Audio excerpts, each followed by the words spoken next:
I'm Dr. Deborah. And I'm Dr. James. This is Love and Life Elevated. Thanks for being with us today. We have a fun topic. I was just talking to James about this specific subject, and it's all about accountability. And I was sort of asking him to be my accountability partner for something, but also something that I'm holding myself more accountable. And it's something that I should look forward to, but for whatever reason, I'm not doing it. So let's just dive into accountability and get the discussion going, if you will. You know, this is going to be a great topic for everyone, I trust, because for many of us, we hear the word accountability and immediately our defenses can go up like, oh my gosh, am I going to be judged? Am I going to be diminished? Or is this an area in our life where just based on family of origin stories about taking responsibility, being accountable, is this a place we feel empowered by, or do we feel like we're wanting to push it away because it brings up a lot for us? So wherever you may be on this journey, I think that Deb and I are going to have some great ideas for you, some science to back it up. But I think our story in general is a very interesting way in which we came together and we had a pretty good foundation laid around responsibility and accountability. And I was just telling you before we hit the go button, just how grateful I am that you and I found each other, because this has been such a complementary approach to our own personal development as well as our relationship development. Definitely. And there's certainly areas within sort of our daily living that others may struggle with, that because we've made these habits and patterns that are important to us consistent, it becomes easier over time, which I think helps with personal accountability. Let's take exercise, for example. If you're not someone who's already doing that, or you're plugged into a ritual around exercise every single day, it's hard to get up or I'll say, if you don't do it first thing in the morning, right? You may have that intention, yes, for sure I'm going to exercise today, and then the day happens and the day gets away, and then boom, another day it doesn't happen. Versus, it's been a part of my morning routine for so long that I don't really need someone to hold me accountable for that, or myself, because check, that one's done. But I have other things that fall later in the day that tend to fall off my list if it's not on the list. Yeah, so I'd like to begin with something that I'm super charged about. I think I started reading about this about 20 years ago. It became a huge part of when I do presentations. I do it a lot with the people I coach. It's around the idea of momentum based on intrinsic or extrinsic motivation, because a lot of what gets us to be accountable is just how we associate what motivates us. And there's a lot of research that speaks to the fact that when we use things like exercise or self-care, that's extrinsically motivated, meaning it's about how do we look and how does it look to the world when we do these things. That is not going to be, according to science, a strong way to support your accountability or your continuous motivation, where, interesting enough, if we do something more intrinsically, which is like, I move my body because I like the way it helps me to show up in the world for the people I love and the version of me that makes me feel most excited to go out in the world. And we feel like we're more of a beneficial presence on the planet when we do our self-care work. That is intrinsic with its motivation. It also is associated with intrinsic, meaning that you're going to have greater likelihood for stronger mental health, more emotional resilience, likelihood for positivity and optimism, where we're more extrinsically motivated, more of an ego-based way in which we do things. That's where we get in trouble a lot with a lot of emotional challenges. So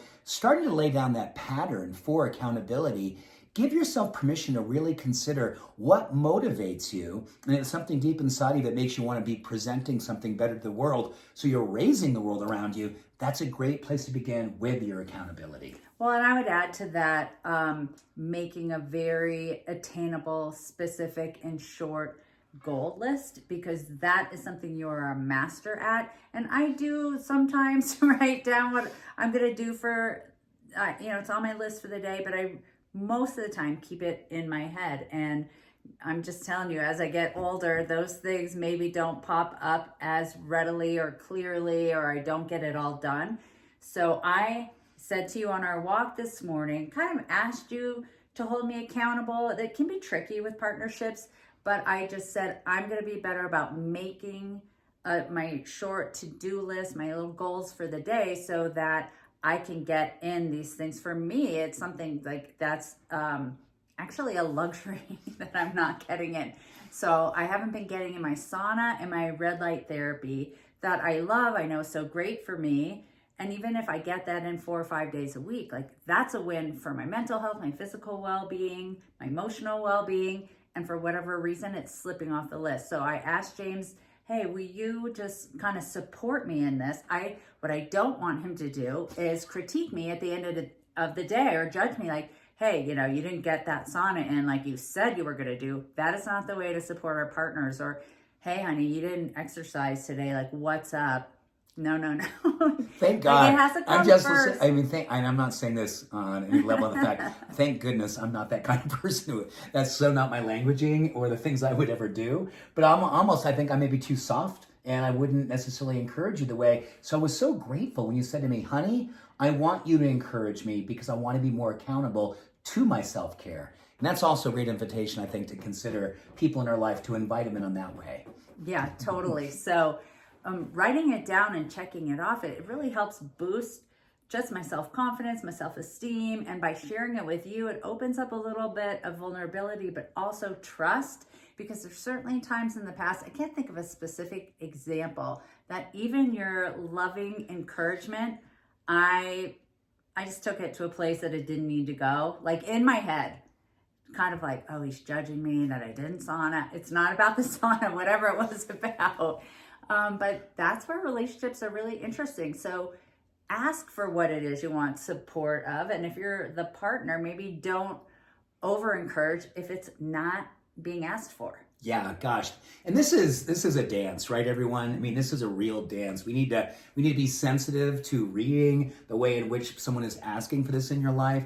And we have to really go back to something where they're on the goal setting. I'm a zealot. And not only do I write down my goals, every goal I write down, and I finish the day, not just with my own goals, I've actually mapped out the entire next day, right down to when I'm gonna get up, what I'm gonna do upon rising, and I take it for the next 12 to 14 hours with a time next to it. At 2 o'clock, I'm doing this. At 3:30, I'm doing this.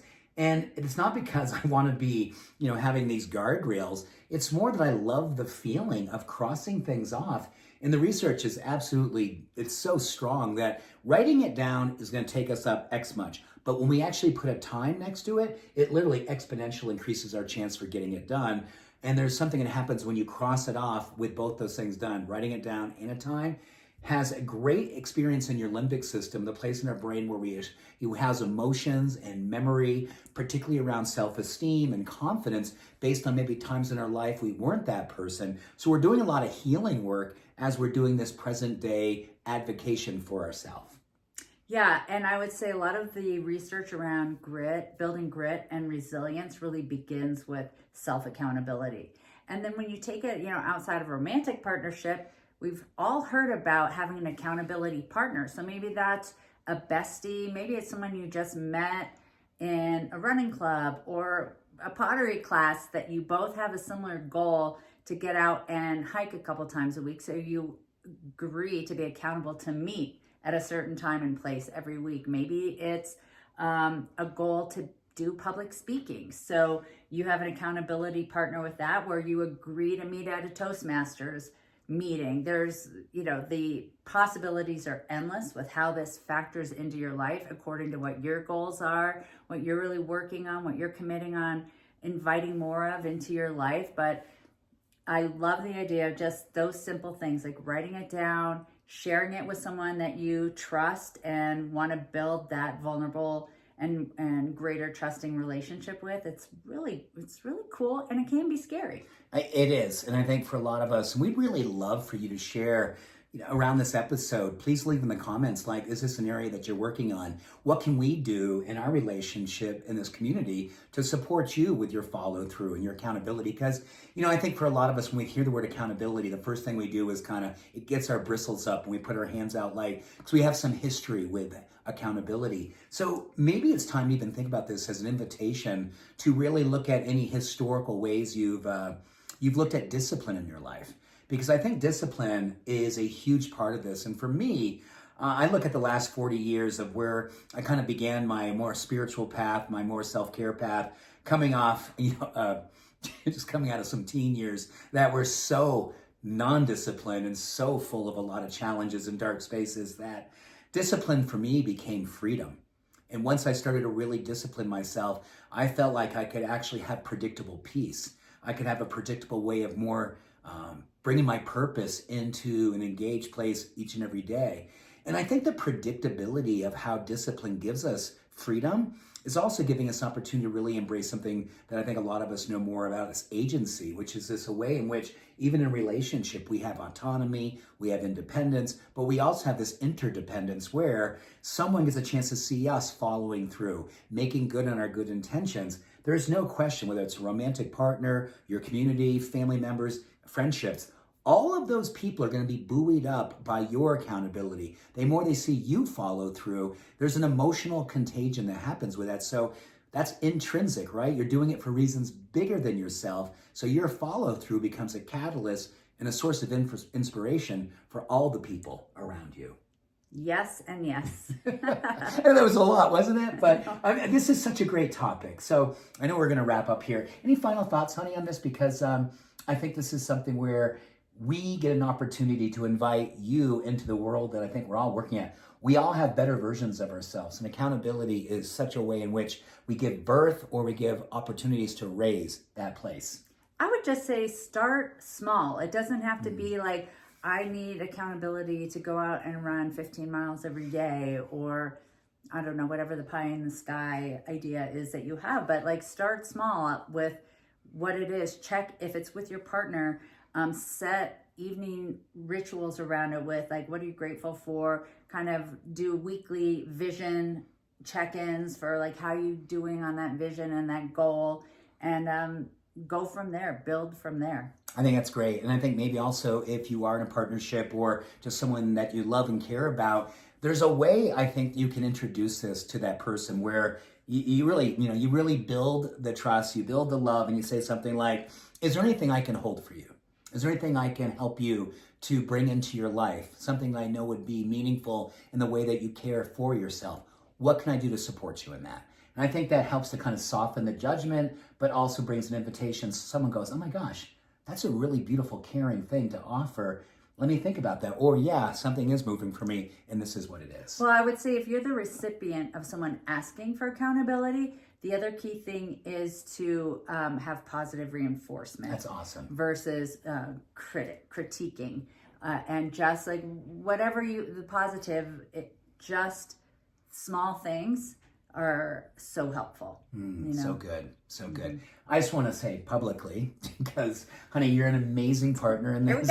Here we go. You are. You're an amazing partner in this. And every day it makes me want to be getting up and be better and evolve and continue to do the work. So my relationship with myself and for you is always better. Here we go. I can't help it. I can't compete with this. I just celebrate the fact that you are that person in my life, and I love you, and I'm so grateful for that. Thank you. I love you too, and appreciate and acknowledge you. Oh my goodness. Thanks for tuning in this week. We'll see you next Wednesday. Until then, much love and every blessing. Bye for now.